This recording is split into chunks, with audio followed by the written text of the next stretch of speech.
I never ever considered myself British anyway. Hello everybody, how you doing? Nice to see ya. Today we got a bit of an interesting one. I am going to interview my mama, my very own mama.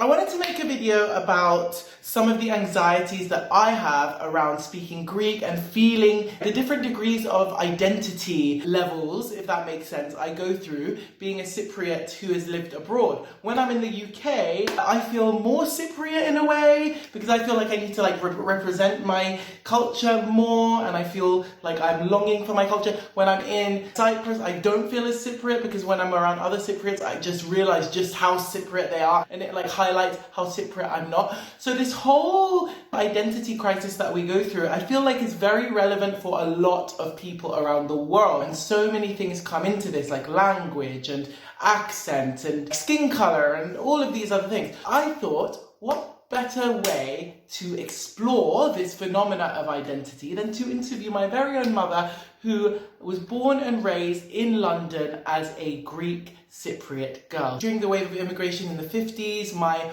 mother's mother and father separately immigrated to London, met there, got married and had kids there, and she grew up there, and until she was about, I think, like 27 years old, she was in the UK. And so in this interview we're going to explore, does location really affect how you see yourself culturally?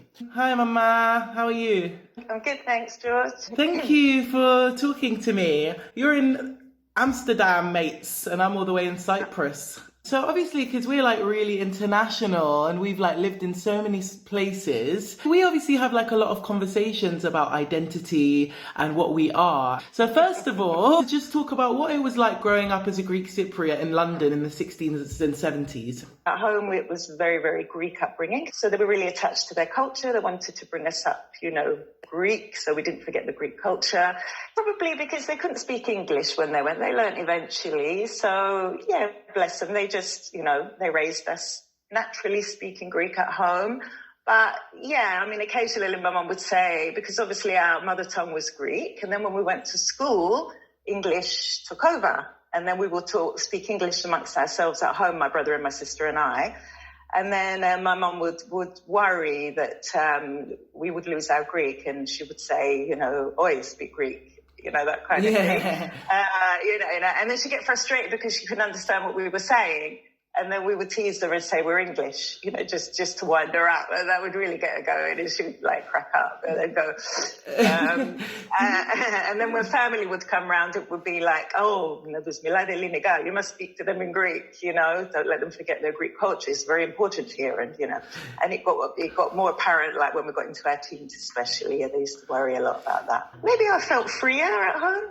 Yeah, I definitely felt freer in my own home and with my family. We had our Greek food and our language and our culture. It felt safe. When you're with your friends, of course, that's a completely different thing. I went to a very multicultural school.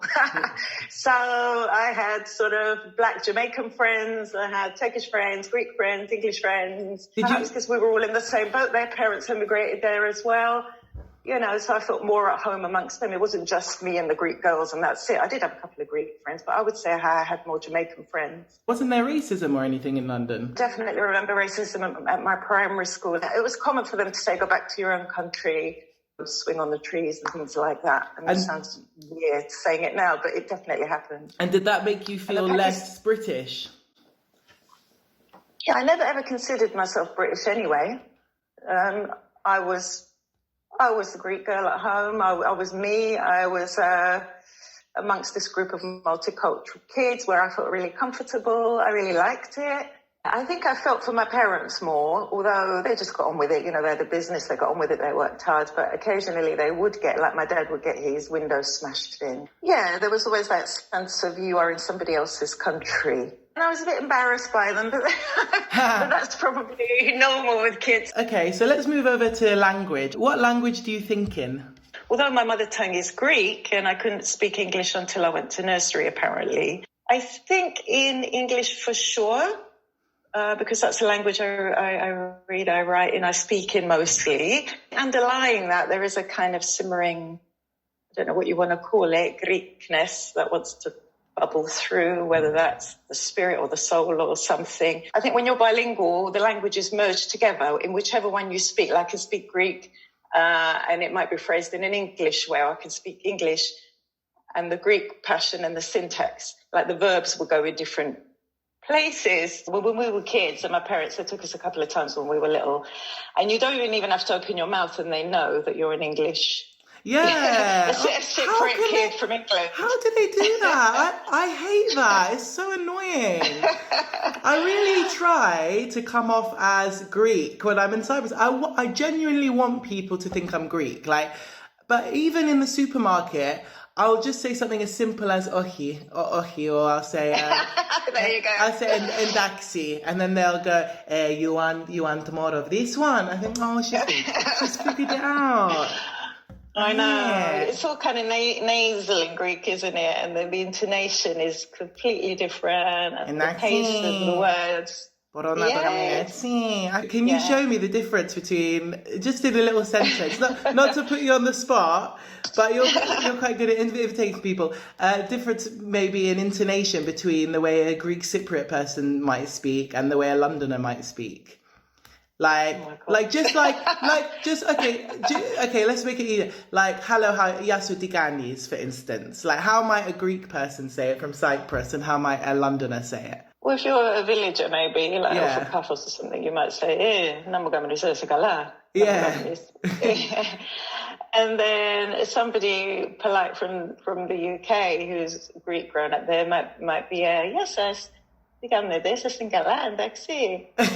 what about the nasally style? Well, the funny thing was, when we moved to Cyprus, I don't know if you remember, George, oh no, you were a baby in my tummy, what am I saying? And then we went over there and I had you. I used to go and play out in the Idonia, in the neighborhood. And when it was time to call you in to eat, all the Greek mums would be like, Andoni, Michali, Ela de Mesa. And I'd be like, I'd go out on the doorstep all timid, and I'd be like, Ellie and Sula, come home. I know we lived in Cyprus when I was like 1 year old, because you had all the Idonia mothers around who are massively Greek. Did you feel like you stuck out like a sore thumb a little bit? Oh yeah. Oh God, it was horrible. Really? It was like weird because it was a typical Greek neighborhood. Everybody was established there. The houses were inherited from parents and grandparents. So they were very staid in their ways, usual things going on. The women would wake up in the morning and hose their verandas, 6 o'clock in the morning, clean the houses completely and do all that. The kids would be out. And, they had their routines, and then they'd go to each other's houses at 11 normally, the Greek women, for a coffee. And I did none of that, right? So I really stood out. It was all very hush-hush in the beginning for a long time. And then they came and knocked on my door.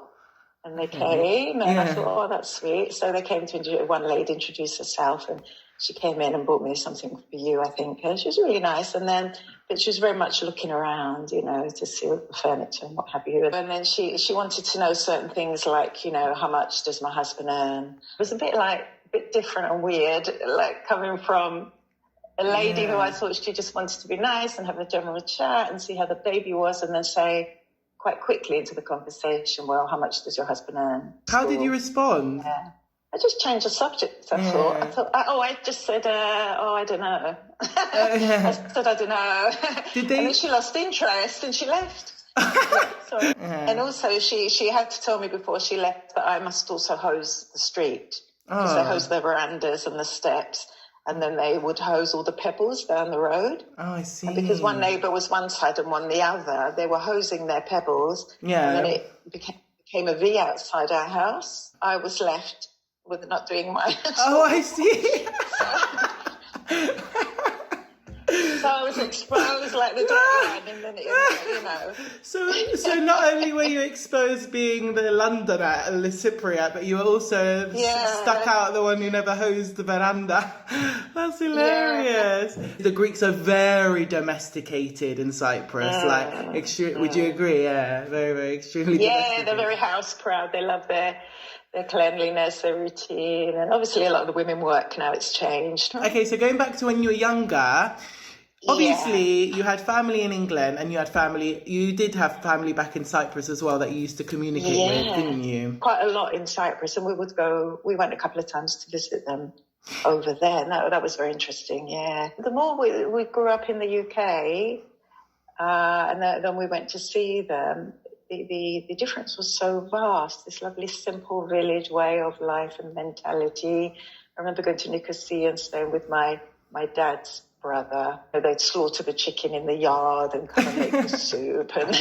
And then we were like, no, I'm not having it, Mum. And then we would say things like, Auntie, please may I take that? Why are you asking me, please may I? Just take it. Really? The politeness. It's not that they're not polite, but they were much more sort of grounded and open, and everything is like more free. And I think they were impressed and they liked it. They liked it very much. I mean, it was a novelty when we went. They would like to see our white skin. Not that our skin is white, but to them it is, because they're always in the sun and they get so dark. I remember once we went to Crete first and then we went to Cyprus. And they were like, why did you let them tan? We were looking forward to seeing the white English skin. Really? Did your family ever express a longing to go back to Cyprus? Like, were there certain things of music they would listen to, certain things they would watch, or yeah. We had millions of records. My dad would sing in the car. We always had Greek music on all the time, actually, in the car. Every weekend we would go to Greek people's houses. There were tons of weddings because my dad's, contacts in the chip shop world, let's say, with his restaurants and what have you.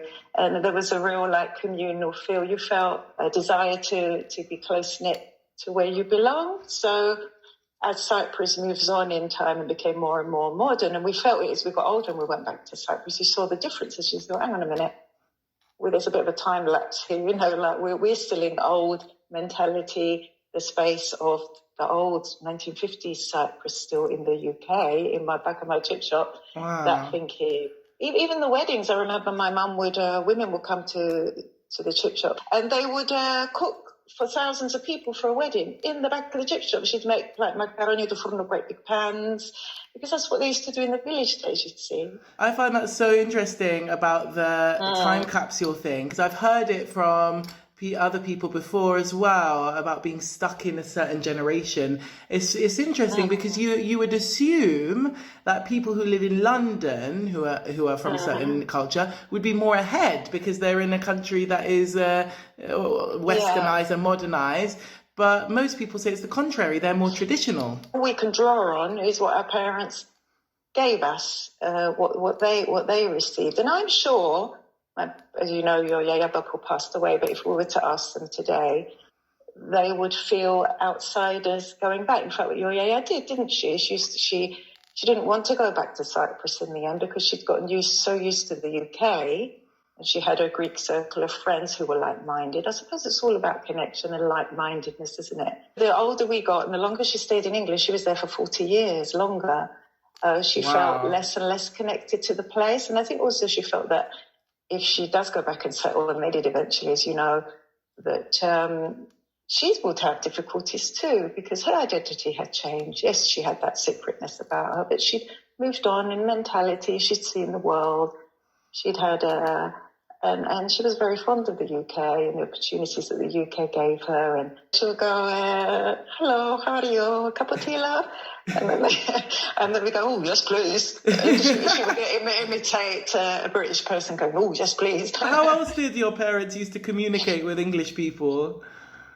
Oh, really sweetly. They get their grammar wrong and things like that. My dad knew more than my mom, but my dad was really all-encompassing of all cultures, all traditions. We used to have Irish people in the back of the shop, and the Scottish and English and British. My mum, bless her, didn't.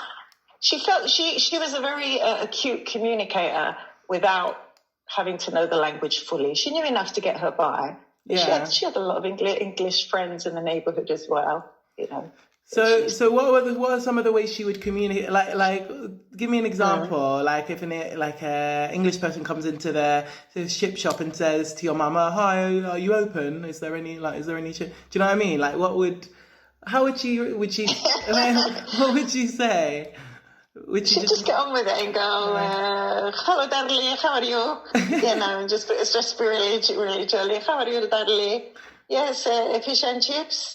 She just knew the very basics, but like I said, the very, very basics. And then would you come in and be like, would you help her out ever?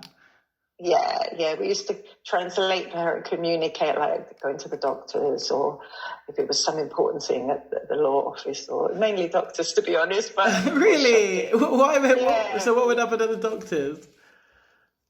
She would say stuff like, right, tell him, right, I'm translating literally from the Greek, but she would say, tell him, Nitsa, the doctor, and the doctor would be facing us opposite the table, the desk. Tell him that it grabs me from the shoulder and it walks like this down the spine and then you punch me in the kidney like that. And then I cannot walk for weeks, and I've got to try and say this. Right, she'll be saying it in Greek, and I have to try and say this to the doctor that's looking at me, and I was seriously with glasses on. How do I translate it without sounding really crazy? And I say it, and his eyebrows are going up. What would you say? Pain. I just say, like, she's got this pain. It goes all the way down. And then my mum would use all these metaphors and link it to the moon and all that. And I'm like, oh, God, Mum, you just... She's got backache, right? Where is it? It's there. Okay, fine. Oh, my. It was all very, very, very dramatic. That is hilarious. Tell him like this. Did you tell him like that? I said, yeah, I did. I wanted to do something fun. Basically, I wanted to shoot some quick questions at you and for you to respond to them in a sentence or a few words or whatever. Just quick thinking things. Okay? So, first question, we'll start off easy. Can London Cypriots cook as well as Greek Cypriots? Better.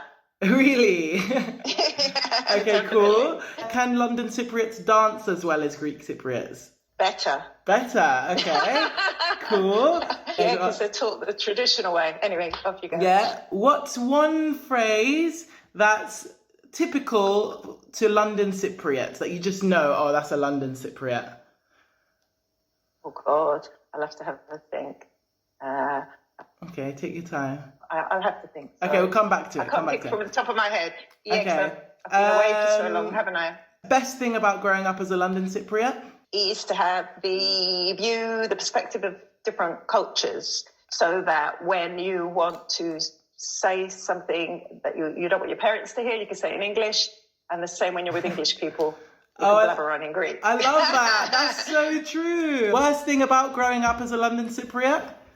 Maybe the bit of racism we got every now and again. Having lived in 11 different countries, would you still consider yourself a London Cypriot? No, not London. London's gone now. I used to say London when I hadn't, I just left or something.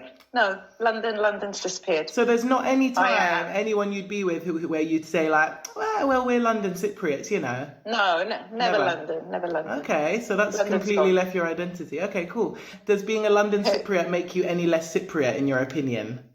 Oh, no. I would have thought it exemplifies it. It enhances it more. Do you know what I mean? Yeah. Julia, well, thank you so much for talking to me today, Mama. Before we go, I just wanted to mention to everyone that my mom is a writer. She's getting her first book published it's still in the publishing process, isn't it? It's a collection of short stories called Foreign Borders, and I named it that because it's basically about displaced people like ourselves living around the world. They come into contact with different cultures. It's about cultures coming together, people of different ages and different stages of their lives. It encompasses topics like, relationships and aging and mental illness, and things like that. And it's just, colourful stories set in different countries. I've listened to some of it and it's like really quirky and characterful and funny and full of different cultural insights. So I think it's going to be really, really good. Yeah, well, hopefully one day you can come on and we can talk about your book when it's a massive success. Yeah, thanks again, Mama, for talking to me today.